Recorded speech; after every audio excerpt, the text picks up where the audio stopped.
Bonjour à tous, bonjour à toutes, bienvenue. Je vais vous démarrer la présentation, donc ce webinaire dédié à l'arrivée de l'enfant. Il va être animé par trois intervenantes. Donc nous avons Audrey Ménard qui vous présentera les démarches à réaliser auprès de la CPAM, Aurélie Fournier, elle, les démarches auprès de la CAF, et Aurélie Devilléger, sage-femme au centre, à l'hôpital de Périgueux, au centre hospitalier de Périgueux, qui vous accompagnera pour vous expliquer les bons réflexes à adopter en matière de prévention. Pour ma part, je suis Vincent Ney, je suis responsable d'unité à l'accueil de la CEPAM de Périgueux et on vous retrouve en fin de webinaire pour les éventuels échanges autour des questions-réponses. Je vais donc passer la parole à ma collègue à Aurélie Fournier pour débuter ce webinaire. Bonjour à tous. Lors de votre examen chez le médecin, il vous a remis la déclaration de grossesse ou alors il l'a fait directement en ligne. S'il vous a remis le formulaire papier, vous devez le fournir, enfin les deux volets bleus, pardon, à la CAF. Et si vous êtes allocataire, vous mettez à jour votre profil en déclarant la grossesse. Et si vous n'êtes pas encore locataire, il faut créer votre compte CAF en effectuant une demande de prime à la naissance. Le fait de déclarer votre grossesse va nous permettre de l'enregistrer et nous allons pouvoir vous envoyer un mail de confirmation qui vous présente le parcours arrivé de l'enfant et vous informe de la date d'un webinaire, donc ce qu'on fait aujourd'hui, qui se déroule aux alentours du sixième mois de grossesse. Et ce parcours, en fait, il va vous servir de carnet de route jusqu'aux 3 ans de votre enfant et va vous rappeler les démarches que vous avez à effectuer. Bonjour à tous. Au niveau de la CPM, dès lors que vous nous faites passer votre volet de votre déclaration de grossesse, donc on va l'enregistrer sur votre dossier pour mettre en place le 100% maternité et pour calculer également les dates de vos congés maternité. Une fois qu'on a enregistré ce document, on vous fait parvenir par courrier ou bien directement sur votre espace Amélie un courrier avec le calendrier maternité. Sur ce calendrier-là, vous le voyez à l'image, hein, vous allez avoir donc le suivi médical mois par mois avec les rendez-vous obligatoires. Et en bas, dans le petit encart un petit peu vert d'eau, il y a les dates du congé maternité qui est calculé en fonction de votre situation. On vous invite également sur votre espace Amélie à activer l'espace J'attends un enfant. C'est un espace de prévention qui vous accompagne tout au long de votre grossesse, mois par mois, qui vous donne des petites informations, des petits pense-bêtes sur les rendez-vous obligatoires, par exemple les rendez-vous pour l'examen bucco-dentaire, à quel moment vous pouvez le réaliser. Donc cet espace vous suit tout au long de votre grossesse.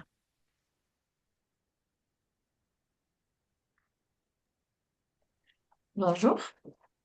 Concernant le suivi de la grossesse, il y a différents examens effectivement qui vont jalonner la grossesse avec des analyses biologiques également et trois échographies qui sont faites donc au premier, deuxième et troisième trimestre pour vérifier le développement de votre bébé. Il y a 7 examens prénataux obligatoires, un bilan prénatal de prévention qui peut être réalisé avec une sage-femme avant la 24e semaine d'aménorrhée et également un entretien prénatal précoce obligatoire à partir du 4e mois de grossesse. Vous avez également une consultation avec un anesthésiste, que vous souhaitiez une péridurale ou non. Il y a du coup une consultation avec un anesthésiste obligatoire.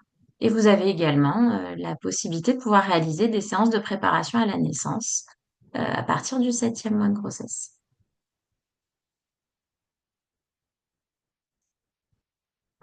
Concernant le suivi de la grossesse, vous pouvez le réaliser à différents endroits et avec différents professionnels de santé.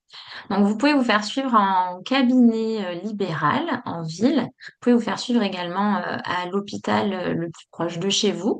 Pour le suivi, vous pouvez vous faire suivre donc à l'hôpital de Sarlat, puisque même s'il n'y a plus de plateau technique et plus d'accouchement pour le moment, il y a encore des consultations qui sont réalisées, consultations de grossesse. à l'hôpital de Bergerac et à l'hôpital de Périgueux. En ce qui concerne la PMI, il y a différents centres de PMI dans la Dordogne, enfin sur la Dordogne. Et donc, vous pouvez également avoir un suivi de grossesse par les sages-femmes qui travaillent en PMI.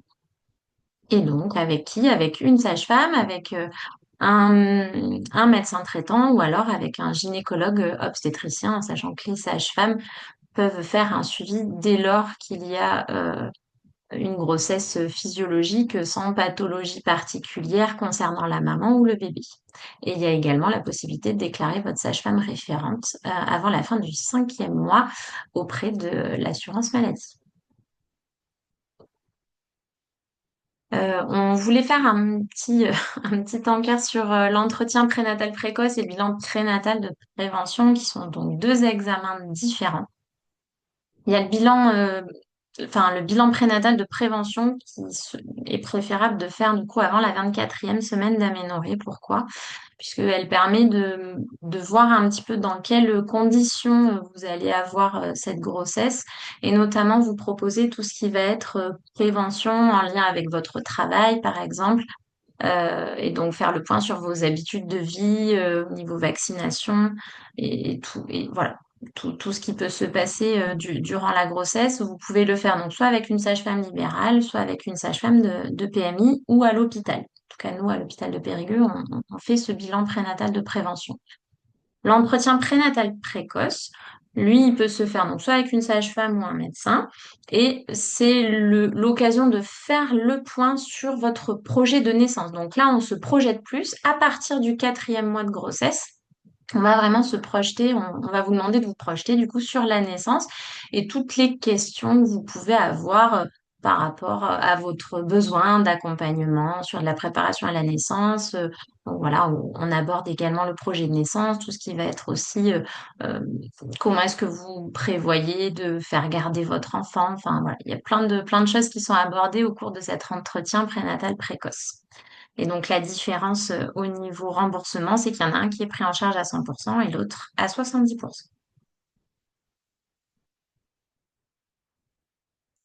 On vous propose également au début de la grossesse de réaliser un dépistage du cancer du col de l'utérus si vous n'êtes pas à jour du coup de cet examen de dépistage qui est recommandé donc tous les 3 ans entre 25 et 30 ans et tous les 5 ans entre 30 et 65 ans. Ce prélèvement, du coup, il consiste à aller prélever, donc c'est un examen sous spéculum où on va aller donc rechercher avec l'instrument que vous voyez sur votre gauche au niveau du col des cellules qui vont être analysées ensuite en laboratoire euh, pour savoir du coup s'il y a ce qu'on appelle le papillomavirus, qui est donc le virus qui est responsable du cancer du col. Si cet examen ne peut pas être fait en début de grossesse, puisque des fois il peut être oublié, on peut le faire du coup à la visite postnatale, donc 6 semaines après l'accouchement. On vous propose également un bilan de prévention bucco-dentaire gratuit à faire auprès de votre dentiste, qui est donc pris en charge. Donc normalement, vous allez avoir ce document vous est envoyé pendant la grossesse et vous pouvez le faire entre le 4e mois et jusqu'à 6 mois après l'accouchement.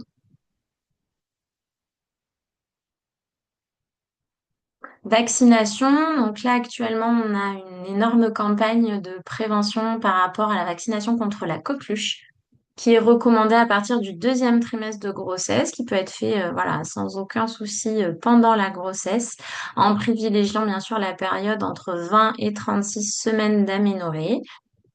Pour ce qui concerne les autres vaccinations, la grippe, le Covid et contre le VRS, donc la bronchiolite du nouveau-né, on fait ça donc plutôt pendant la saison hivernale. Donc normalement, vous n'êtes pas concernés pour celles qui sont enceintes en ce moment.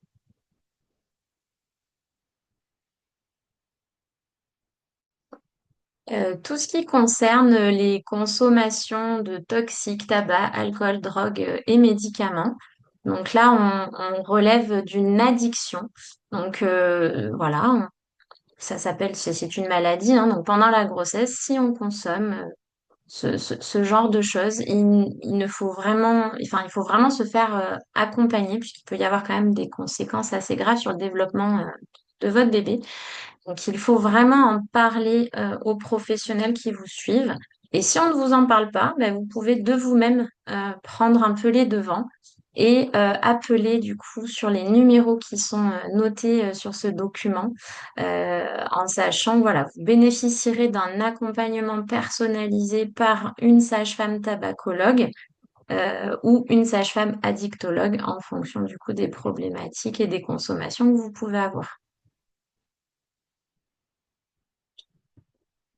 Eh bien, pendant la grossesse, on peut faire une activité physique. Au contraire, c'est même recommandé. Il faut pratiquer une activité physique quotidienne. Alors, bien sûr, selon son état de santé, mais il faut donc privilégier les sports assez doux, donc la marche, déjà 30 minutes par jour, ou la natation. Et éviter, voilà, tous les sports où il va y avoir des risques de chute ou des sports qui sont un petit peu violents. On vous propose notamment à la maternité de Périgueux des ateliers bien-être parental pour vous apprendre justement à bien vous mobiliser et comment faire une activité physique adaptée.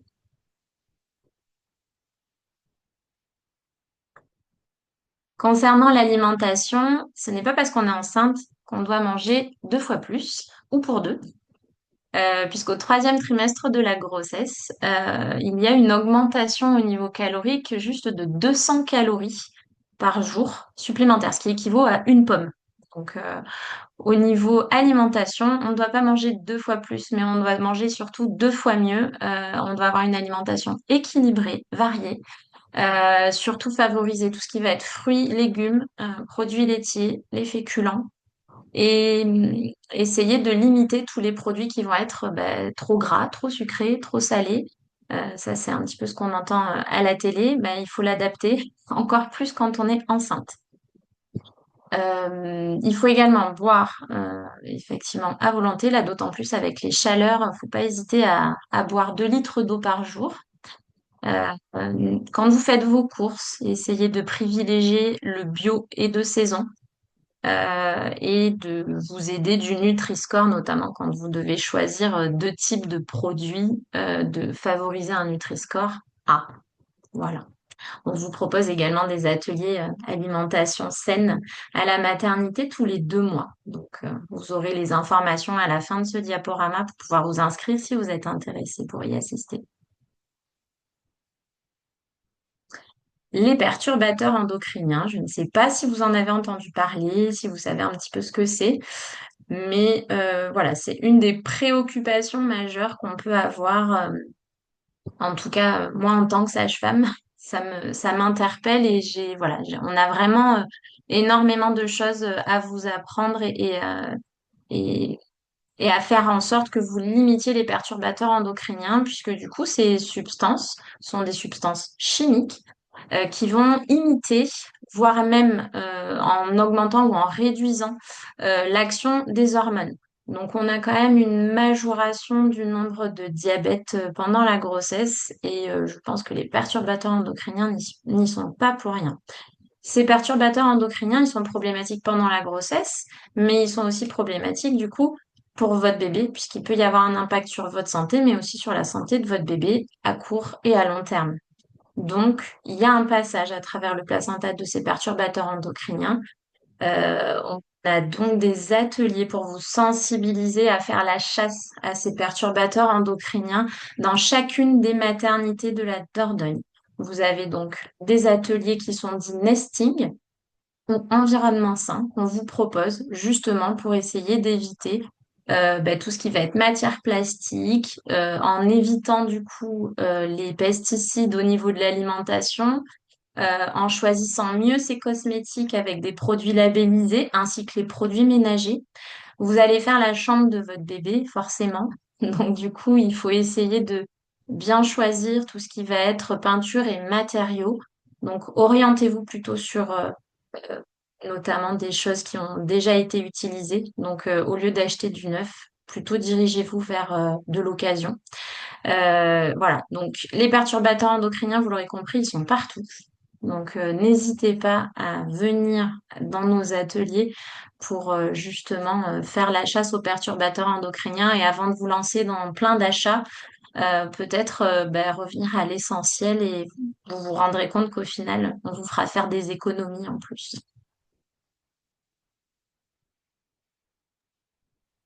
Donc, à compter du premier jour du 6e mois, toutes les dépenses liées à votre grossesse vont être prises en charge à 100%. Donc, comme je vous disais précédemment, nous, ce 100%, on va l'enregistrer dès qu'on aura reçu votre déclaration de grossesse.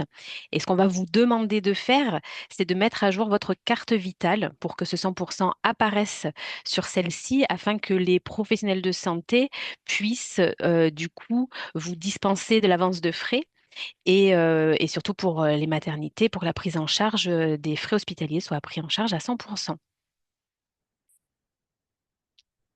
Il y a également l'engagement maternité, donc c'est quelque chose d'assez récent finalement. Donc c'est pour toutes les futures mamans qui habitent à plus de 45 minutes d'une maternité. Il peut y avoir une prise en charge d'un hébergement à proximité d'une maternité et des transports également. Donc pour ça, il ne faut pas hésiter à en parler donc à votre médecin qui va vous suivre. C'est lui qui va faire la demande. Il doit nous faire en fait une demande d'accord préalable qu'il va nous envoyer pour qu'après on puisse prendre en charge donc ces différents frais en plus du reste.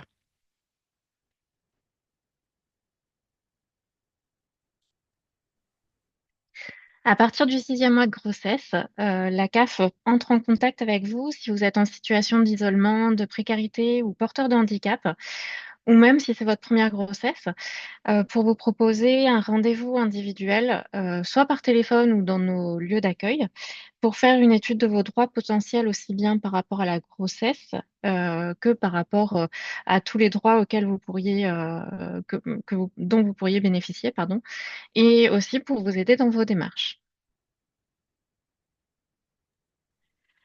Donc, à compter du 7e mois, on va passer au congé maternité. Donc, le congé maternité, comme vous pouvez le voir là en direct, il peut varier en fonction de la grossesse. Si c'est une grossesse simple, on va être sur 6 semaines de congé maternité avant la date présumée d'accouchement et 10 semaines après.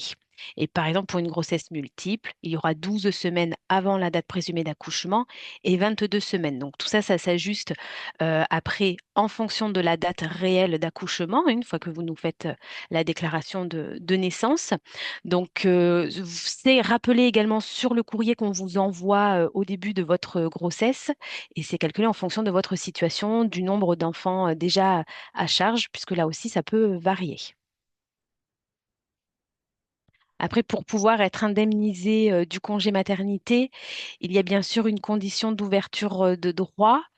Alors, il me faudrait la slide suivante. Voilà. Donc, il y a une condition d'ouverture de droit. Si vous êtes salarié dans une entreprise en CDI, en général, c'est votre employeur qui va nous faire l'attestation de salaire pour qu'on calcule vos indemnités journalières. Si toutefois vous êtes dans une situation professionnelle où vous cumulez entre du chômage, un petit peu d'activité, de l'intérim, à ce moment-là, on vous recommande fortement de venir vers nous, de prendre un rendez-vous. Comme ça sera l'occasion de faire le point sur votre situation, de déterminer les documents nécessaires pour le calcul de vos indemnités journalières. Sachez également que ce congé maternité, il peut y avoir une partie du congé prénatal reportée sur le congé postnatal. Donc les 3 premières semaines, hein, en général, c'est 3 semaines maximum. Vous pouvez bénéficier en cas d'une grossesse à risque pathologique de bénéficier de 14 jours supplémentaires de congé maternité. Dans ces deux cas, en fait, que ce soit pour bénéficier du congé pathologique ou bien du report, il faut voir avec votre médecin parce que c'est lui qui va vous prescrire l'arrêt en rapport avec votre grossesse, donc l'arrêt dit pathologique. Et après, c'est avec lui aussi qu'on va déterminer pour reporter la partie prénatale sur le post-natal. Donc, en attendant, sur le compte Amélie, sur le site amélie.fr, vous allez pouvoir avoir une estimation du montant de vos indemnités journalières. Donc, ça reste une estimation, hein. Après, c'est pas forcément toujours exact. Donc, ça, c'est directement, vous n'avez pas besoin de vous connecter à votre espace Amélie, c'est en libre service sur le site amélie.fr. petite information pour les travailleuses indépendantes ou conjointes collaboratrices. Pour vous, il y a une démarche supplémentaire à effectuer. Vous avez un carnet maternité à remplir. Donc, ce carnet maternité, il est téléchargeable sur le site amélie.fr. Donc là, pareil, on vous recommande la prise de rendez-vous pour qu'on détermine ensemble les volets à remplir, à quel moment nous les fournir, pour qu'on puisse enregistrer tout le nécessaire pour qu'on puisse les indemnités puissent être versées au bon moment. Au 7e mois de grossesse, c'est là où la CAF va pouvoir étudier et verser la prime à la naissance, si vous y avez droit. C'est l'enregistrement de la déclaration de grossesse qui nous permet l'étude de cette prestation. Son montant, il est de 1 084,43 €. Vous n'avez pas de démarche spécifique à faire. Et en cas de grossesse multiple, il y a autant de primes à la naissance que d'enfants à naître. Et ce sont vos revenus de vous ou de votre foyer, si vous vivez en couple, qui ne doivent pas dépasser un plafond correspondant à votre situation familiale et professionnelle.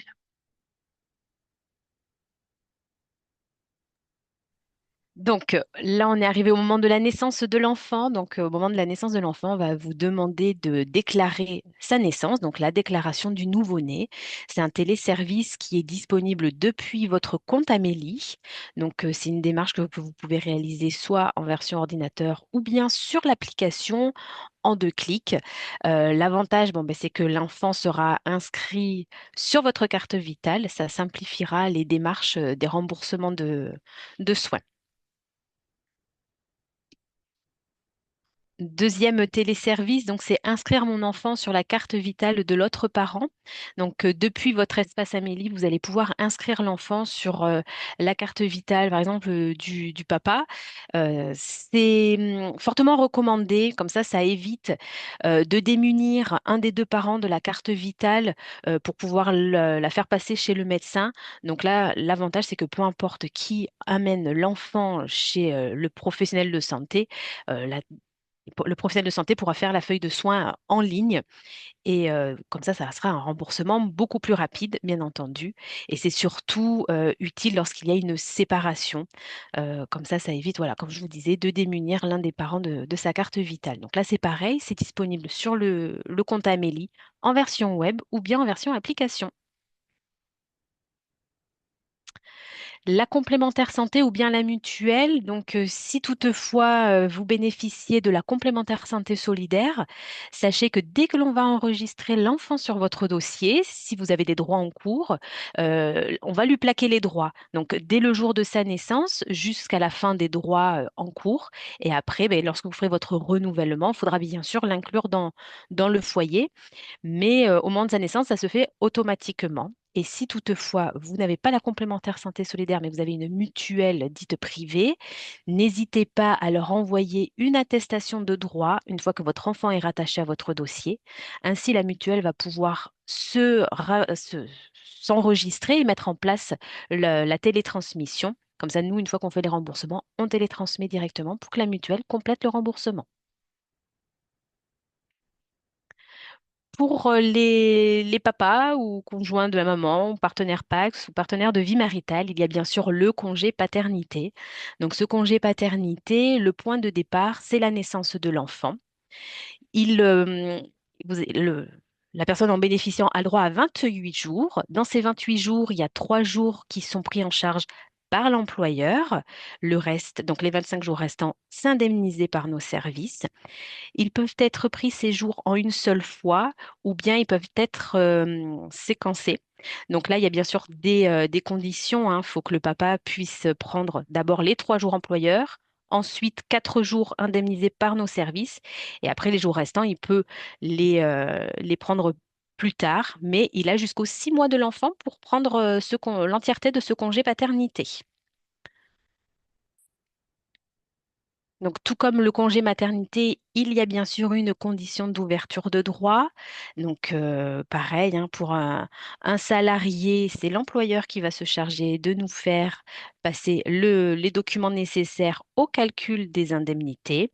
Si la personne qui prend le congé paternité est est en situation professionnelle, cumul, chômage, emploi, vaut mieux prendre un rendez-vous avec nous, comme ça on détermine les documents nécessaires. Et pareil pour les travailleurs indépendants ou conjoints collaborateurs, là il y a également un congé paternité, donc vous en avez un aperçu sur la slide à droite de l'écran. Donc c'est un feuillet à remplir et à nous remettre pour que l'on puisse enregistrer et indemniser. Donc là aussi, on préconise la prise de rendez-vous. Mon espace santé, je ne sais pas si vous l'avez activé pour vous-même. C'est fortement recommandé. En fait, c'est un espace numérique personnel et sécurisé qui est proposé donc par l'assurance maladie et le ministère de la Santé. Ça a pour vocation à devenir un carnet de santé numérique de tous les assurés et grâce à ce service, chacun peut participer activement au suivi et à la préservation de sa santé. Donc, vous pouvez l'activer pour vous et pour l'enfant dès sa naissance.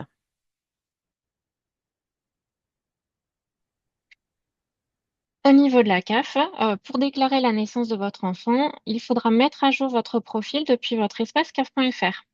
Et le fait de faire cette démarche en ligne vous permet de ne pas envoyer de justificatif. Déclarer la naissance de votre enfant va nous permettre de calculer le droit à l'allocation de base. Donc, il faut savoir qu'il existe deux plafonds d'allocation de base. Une allocation de base à taux plein, 196,60 €, et une allocation de base à taux partiel, 98,30 €. Elle est calculée par rapport à vos ressources. Donc, si vos ressources dépassent un plafond, vous aurez soit l'allocation de base à taux partiel, voire pas du tout d'allocation. Elle est versée mensuellement à compter du mois suivant la naissance de l'enfant et jusqu'au mois précédant son 3e anniversaire. Et il ne peut y avoir qu'un seul versement mensuel de l'allocation de base, sauf s'il s'agit d'une grossesse multiple.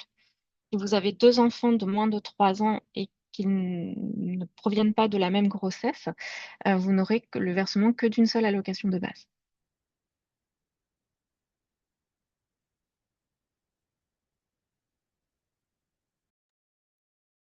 Après l'accouchement, vous allez bénéficier d'un accompagnement, notamment l'accompagnement par une sage-femme libérale pour le retour à domicile, jusqu'au 12e jour suivant la naissance, qui va être pris en charge à 100%. Vous pouvez également bénéficier d'une consultation médicale postnatale qui est importante. Voilà, c'est important de la faire, cette consultation, puisque du coup, on refait le point 6 à 8 semaines après l'accouchement. euh, de, des suites de la naissance et bien vérifier que tout aille bien, notamment si vous avez eu une césarienne en termes de cicatrisation et si vous avez eu des points également, voilà, vérifier que tout aille bien. Il y a également la possibilité de réaliser un entretien postnatal entre la 4e et la 8e semaine après l'accouchement par un médecin ou une sage-femme qui sera pris en charge à 70%. Si besoin, il peut y avoir un deuxième entretien qui peut être proposé entre la 10e et la 14e semaine après l'accouchement. Tout ça, c'est pour faire du dépistage de dépression postnatale. Il y a également 2 séances de suivi postnatal avec une sage-femme en cas de besoin entre le 8e jour et la 14e semaine après l'accouchement.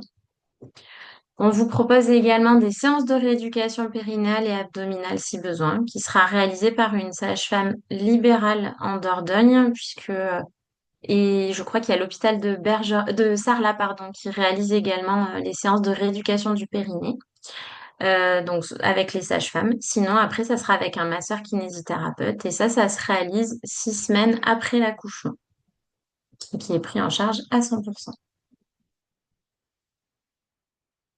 Alors, chaque femme vit sa grossesse de façon différente, bien évidemment. Il y a tout un potentiel d'émotions qui se déclenche. Et c'est la raison pour laquelle on en a parlé dans la slide précédente. Vous avez la possibilité de faire venir une sage-femme à votre domicile pour pouvoir justement faire un dépistage de la dépression postnatale. Euh, donc voilà, il faut vraiment être à l'écoute de soi et ne pas hésiter à demander de l'aide à votre entourage pour faire du ménage, pour faire des courses. Il faut vraiment vraiment être dans une phase où il faut se reposer et essayer de se faire aider le plus possible. Et si jamais vous vous sentez débordé, ne pas hésiter à en parler à un professionnel. Il y a également le dispositif Mon soutien psy qui permet le remboursement de 12 séances avec un psychologue conventionné. Euh, Vous pouvez retrouver du coup les coordonnées de ces personnes sur amélie.fr. Nous avons également à la maternité de Périgueux 2 psychologues à disposition avec les prises de rendez-vous avec le numéro que vous avez ci-dessous.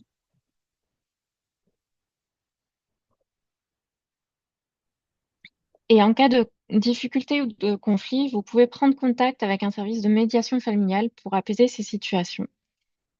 Il s'agit d'un temps d'écoute, d'échange et de négociation encadré par un professionnel qualifié et impartial. Son rôle, c'est de rétablir la communication au sein de votre couple et de vous aider à trouver des solutions en tenant compte du bien-être de chacun. Au niveau de la CAF, on a une permanence qui est assurée sur Bergerac le vendredi de 9 heures à midi et sur Périgueux, toujours le vendredi de 14 heures à 16 heures. Et c'est le service médiation familiale de l'ASD, l'Association de soutien de la Dordogne.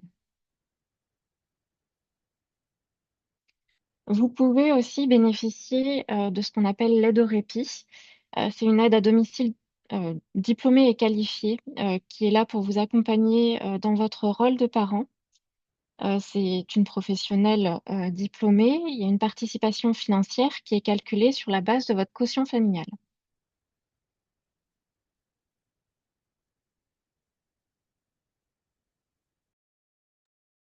Pardon. L'espace prévention, donc sur votre compte Amélie, vous pouvez aussi y avoir accès pour votre enfant dès sa naissance et dès l'enregistrement. Donc les premiers mois, vous aurez des conseils pour son évolution, pour son alimentation lorsque vous allez commencer la diversification. Il y a également des petits rappels, des rendez-vous médicaux et des vaccins. Donc c'est vrai que parfois on peut être vite perdu. Donc voilà, là si vous avez plusieurs enfants, par enfant, vous avez un espace dédié, un espace prévention et ça va suivre l'enfant jusqu'à son adolescence. Donc voilà, ça vous donne tout plein de conseils pour suivre l'évolution de votre enfant. En ce qui concerne le suivi de l'enfant, à partir de sa naissance, il y a 20 examens jusqu'à ses 16 ans. Ces examens permettent de faire le point sur sa croissance et son développement. Ils vont être réalisés soit par votre médecin généraliste, s'il suit les enfants et s'il n'y a pas de pathologie particulière, soit par un pédiatre en cabinet libéral, en centre de santé jusqu'à l'âge de 6 ans par la PMI notamment. Ces rendez-vous sont pris en charge à 100% par l'assurance maladie sans avance de frais.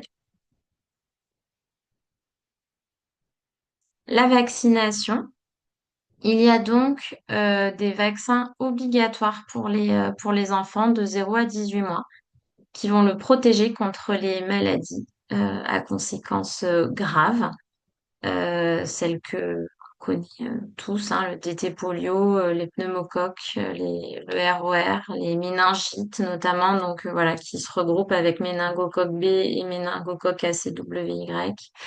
Donc voilà, ces vaccinations-là, elles sont importantes pour protéger votre bébé.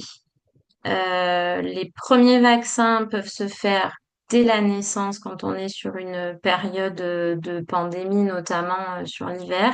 Sinon, les premiers vaccins ont lieu à partir du 2e mois après la naissance.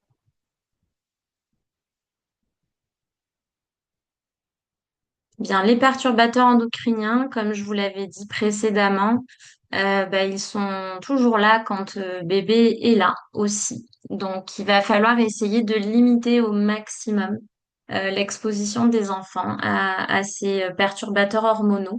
Donc, il va falloir laver les vêtements avant utilisation, puisque les vêtements neufs sont imbibés de produits chimiques et notamment des retardateurs de flamme. Il va falloir privilégier les biberons en verre, même si actuellement tous les biberons en plastique sont notifiés sans bisphénol A. Eh bien, il se trouve que le bisphénol A a été remplacé par d'autres bisphénols, notamment le F et le S, qui, du coup, on a un recul maintenant de 10 ans. Il semblerait qu'il soit pire que le bisphénol A. Donc, vraiment, privilégier les biberons en verre et éviter le plastique, en fait, pour votre bébé. Privilégier le fait maison, bien évidemment. Les jouets en bois, à préférer également, ou en silicone.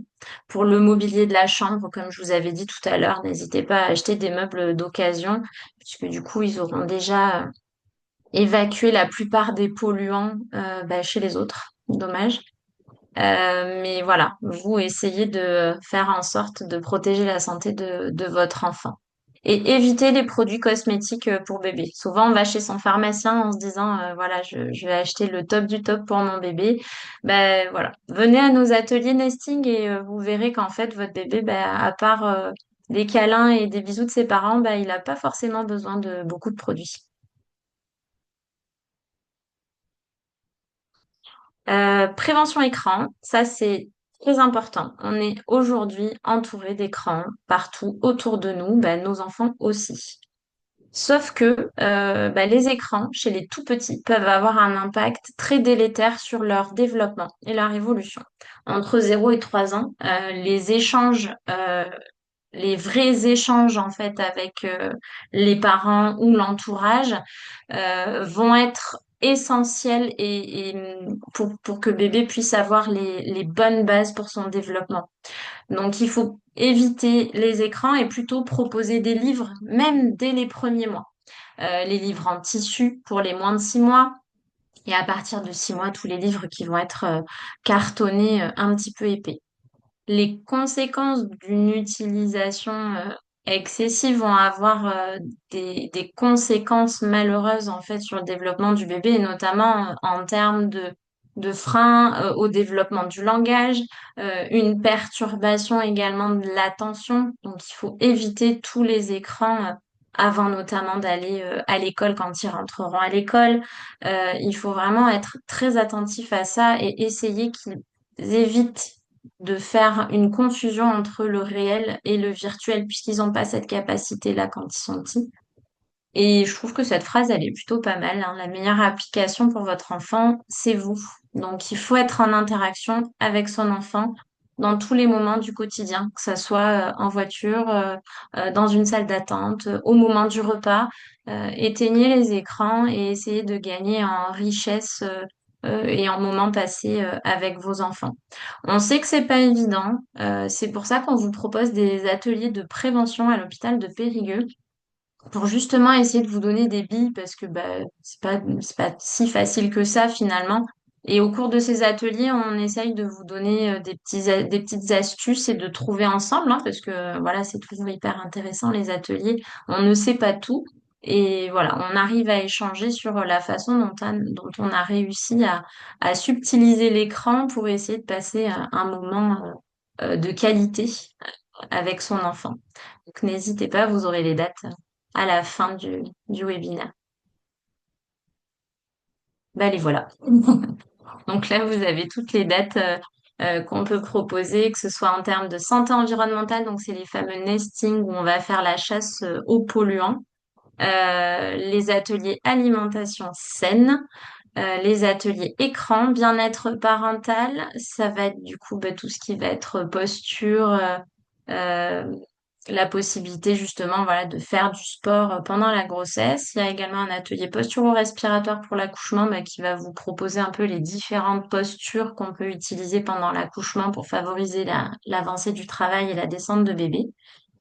Et il y a également des ateliers communication avec son bébé et sommeil et rythme du bébé. Là, pour le moment, on n'a pas de date à venir. Je pense que ça reviendra en septembre. Donc, pour celles qui sont suivies à Périgueux, les dates, elles sont affichées au niveau des salles d'attente. C'est mis à jour très régulièrement. Et là, pour celles qui sont suivies à la maternité de Bergerac, pour Sarlat, voilà, je vous propose de plutôt envoyer un mail puisque elles ne m'ont pas communiqué les dates, mais voilà. Et pour Bergerac, elles communiquent beaucoup sur le site, sur Facebook. Elles publient leurs dates mensuellement. Donc là, voilà, vous avez les dates des différents ateliers qui ont lieu sur Bergerac. Vous avez toujours la santé environnementale, massage bébé, des ateliers portage et des ateliers préparation à l'arrivée de la maternité et des séances de réflexologie.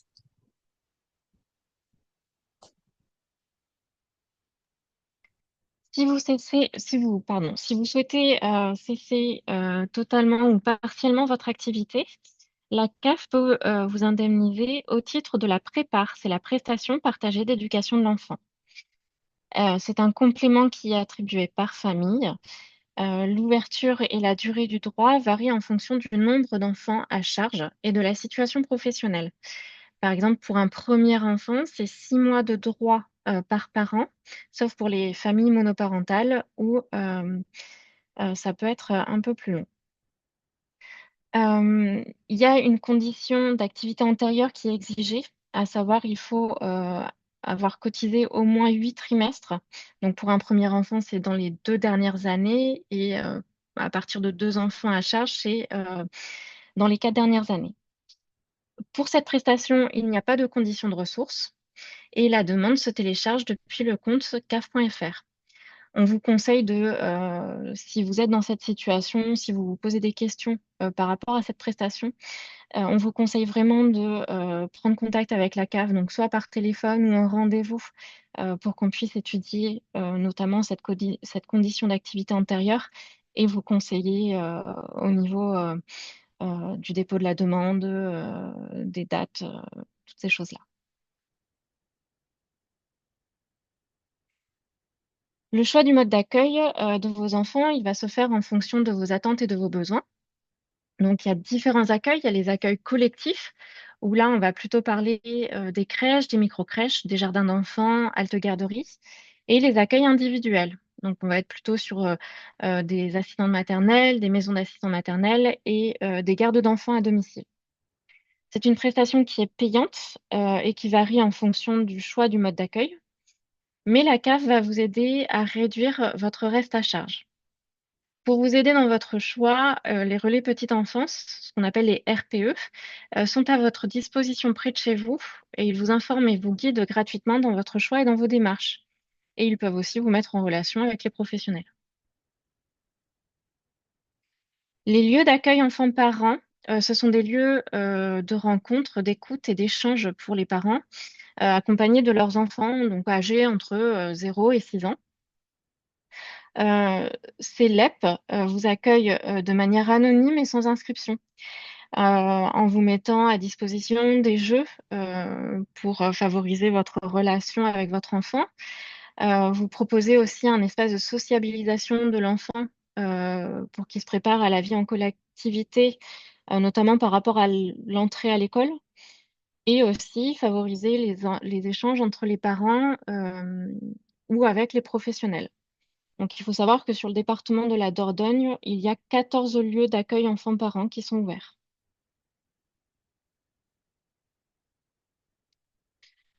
Pour vous aider à réduire le reste à charge par rapport au mode de garde, il y a le complément mode de garde, donc le CMG. C'est un droit qui est calculé en fonction de vos revenus par rapport à votre situation familiale et professionnelle. Il faut savoir que les cotisations sociales, elles sont prises en charge à 100%, mais qu'il y a par contre toujours au moins 15% des frais à votre charge. Donc, il y a différents modes d'accueil, comme je le disais tout à l'heure. Il faut savoir que les crèches municipales, elles sont déjà subventionnées par la CAF et que du coup, le montant de leur facture tient déjà compte des aides. Donc là, il n'y aura pas de remboursement supplémentaire. Par contre, ben, voilà, il y aura des remboursements pour les micro-crèches ou pour les assistantes maternelles ou les gardes à domicile. La demande, elle se fait directement depuis votre espace caf.fr et vous pouvez retrouver toutes les informations sur les modes de vous souhaitez savoir où sont les lieux d'accueil enfants-parents sur le site monenfant.fr. Vincent, tu peux changer de slide. Au niveau de la CAF, on a des aides individuelles d'action sociale. Là, il s'agit d'un prêt d'équipement de puériculture. Donc, c'est un prêt sans intérêt, c'est un prêt à taux zéro. Ça signifie que la somme que vous allez emprunter à la CAF est la somme que vous allez rembourser. C'est-à-dire, vous empruntez 600 euros pour acheter de l'équipement, vous allez rembourser 600 euros. Il n'y aura pas d'intérêt supplémentaire. Ce prêt est réservé aux familles qui accueillent leur premier enfant et dont le quotient familial est inférieur à 800 euros. Et la demande se télécharge directement depuis le site internet de la CAF. Pour les familles monoparentales, le parent qui élève seul son enfant parce que l'autre parent est décédé ou parce qu'il n'a pas reconnu l'enfant, ou l'autre parent ne paie pas ou ne paie qu'en partie la pension alimentaire, ou alors quand on a une pension alimentaire qui n'est pas encore fixée par un jugement ou qu'elle est inférieure à 199,18 €, vous pouvez bénéficier de l'allocation de soutien familial. Donc son montant, il est de 199,18 €. La demande, elle se fait sur le site internet de la CAF et pour les, pensions qui seraient inférieures à 199 €, nous, on fera le complément.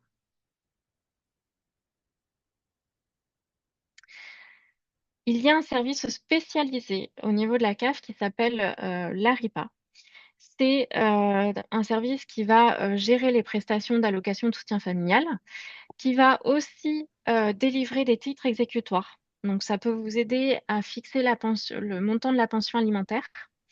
Euh, il va aussi vous aider à recouvrer les impayés de pension alimentaire et mettre en œuvre l'intermédiation financière. Donc, soit sur décision du juge ou si vous demandez à bénéficier de cette intermédiation financière, pardon.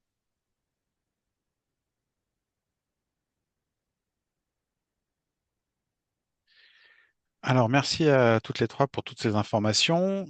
Pour l'instant, je n'ai pas de questions encore de poser dans le chat. Je vous rappelle, pour celles et ceux qui sont arrivés un petit peu en cours, vous avez la possibilité via l'interface du webinaire de poser vos questions avec la petite icône Q et R. En attendant, je vais vous lancer donc le petit questionnaire à compléter qui dure 2 minutes, qui va nous permettre de voir un petit peu comment améliorer les webinaires et de savoir un petit peu le profil des personnes qui l'ont suivi. Donc là, normalement, vous devriez avoir l'enquête de satisfaction qui est lancée. Et en attendant, n'hésitez pas à poser vos questions dans le chat pour qu'on puisse vous y répondre. J'attends un petit peu.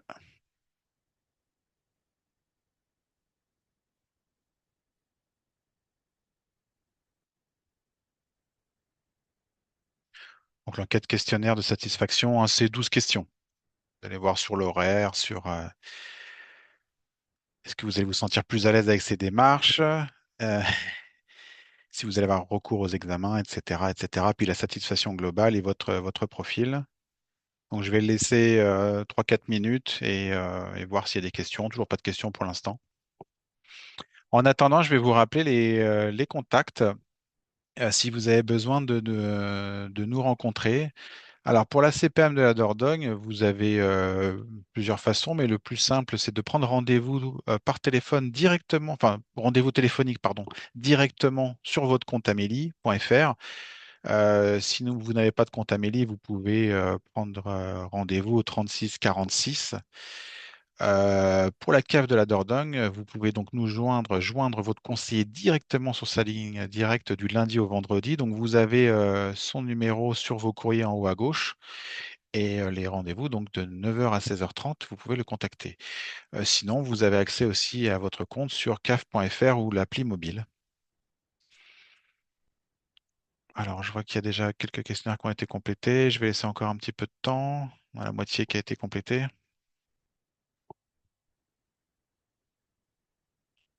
N'hésitez pas, hein, si vous avez des questions à poser, profitez-en. Vous avez 3 personnes qui peuvent vous aider, hein, une sage-femme de l'hôpital de Périgueux, une référente de la CEPAM de la Dordogne et une référente de la cave de la Dordogne. Vous avez des expertes.